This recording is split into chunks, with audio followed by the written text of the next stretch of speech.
Vous êtes à la recherche de moyens pour éviter la saturation et le ralentissement de vos appareils Chromebook? Bien, il y en a. Restez avec nous, on va vous en présenter 3.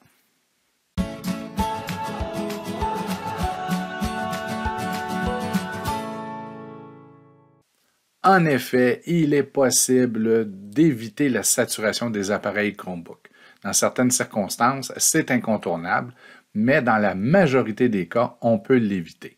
Donc, dans cette capsule, on va vous présenter 3 trucs. Donc, un moyen au niveau personnel de l'usager, un moyen au niveau de la gestion de classe et ensuite un au niveau de la gestion de l'école des appareils Chromebook pour éviter la saturation et le ralentissement de ceux-ci. Donc, allons-y avec le premier moyen, une saine gestion ou habitude d'utilisation des appareils Chromebook de la part des utilisateurs. Ici, les enseignants et ou les élèves. Donc, allons-y avec la première solution. Donc, lorsque vous utilisez les appareils Chromebook, souvent, on va demander ou régulièrement aux élèves d'installer une application dans un but bien précis. Donc oui, les élèves se dirigent dans le Google Play, anciennement appelé le Play Store, vont installer l'application.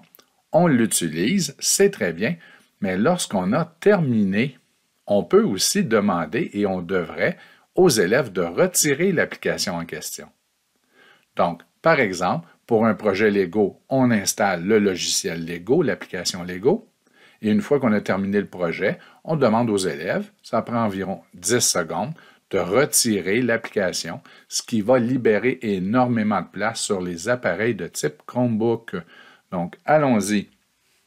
Pour ce faire, on ouvre le menu Chrome.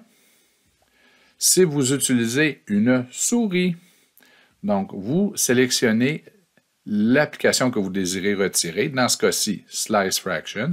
Je vais cliquer avec le bouton de droite pour faire apparaître le menu contextuel et choisir Désinstaller. Définitivement, je veux désinstaller Slice Fraction. C'est presque instantané. Si vous n'avez pas de souris, alors vous pouvez amener le curseur sur l'application que vous désirez retirer et pour simuler un clic droit de la souris, on fait un clic sur le pavé tactile avec 2 doigts. Donc, je clique avec 2 doigts, on fait apparaître le menu et je choisis Désinstaller. Certainement.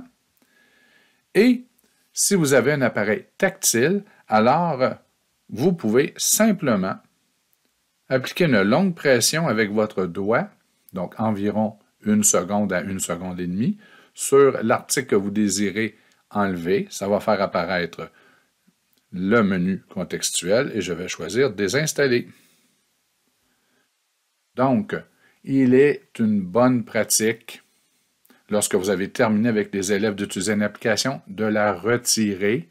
Et même chose, à la fin de l'année, vous pourriez, lors d'une période récompense ou d'une période Chromebook, de faire le grand ménage avec vos élèves sur leur profil, ce qui va éviter que des élèves qui étaient au présco en première ou en deuxième année traînent avec eux dans leur profil et sur tous les Chromebooks qu'ils utiliseront dans les années subséquentes, des applications telles Fin-Lapin, Slice Fractions ou des applications Lego, et ce jusqu'à la 5e secondaire. Donc, ce n'est pas nécessaire. Faire le ménage des comptes des élèves est une bonne pratique. Deuxième truc. Au niveau de l'organisation de la classe, il est grandement suggéré que chaque élève utilise, dans la mesure du possible, le même Chromebook, soit d'établir une liste. Donc, Mathilde utilisera toujours le 003 et Jérémy utilisera toujours le 009. Si tous les enseignants-enseignantes de votre école pratiquent cette façon de fonctionner, alors la mettre en place, alors les problèmes de saturation d'appareils seront grandement limités et beaucoup moins fréquents. Troisième situation, c'est au niveau de l'école. Donc, pour les petites écoles qui ont moins de 10-12 groupes, ce n'est pas un véritable enjeu, mais pour les écoles qui ont plus de 12 groupes, alors ça le devient. On vous suggère, à la place d'avoir une flotte centralisée ou un endroit centralisé où vous retrouvez tous les chariots. Si votre école a plus de 12 ou 16 groupes, par exemple, vous avez une école à 20 groupes, au lieu d'avoir un endroit avec 5 chariots, de favoriser une distribution des chariots en fonction des locaux. Donc, vous avez 4 locaux sur un étage, vraiment près les uns des autres, mais d'attribuer un chariot à ces 4 locaux-là. Donc, au lieu d'avoir le même chariot qui pourrait servir, par exemple, dans le cas d'une grande école secondaire, dans 48 locaux différents avec des groupes multiples, et là, ça va nécessairement entraîner une surcharge des appareils. Si vous avez un chariot d'attribuer à la section des sciences, et ensuite un chariot attribué en mathématiques et un en langue, et ainsi de suite, vous allez, ou par niveau, par secondaire, vous allez éviter la saturation, ou du moins la retarder énormément. Donc, à la place pour les moyennes et grandes écoles, ça s'applique aussi pour les écoles du primaire de plus de 300 élèves. Donc, au lieu d'avoir un endroit centralisé, de favoriser d'avoir des chariots décentralisés et vous aurez accès aussi beaucoup plus facilement et rapidement au chariot s'il est situé à une dizaine de mètres de la porte de votre classe que si vous avez à vous diriger à l'autre bout de l'école pour aller le chercher et surtout le retourner.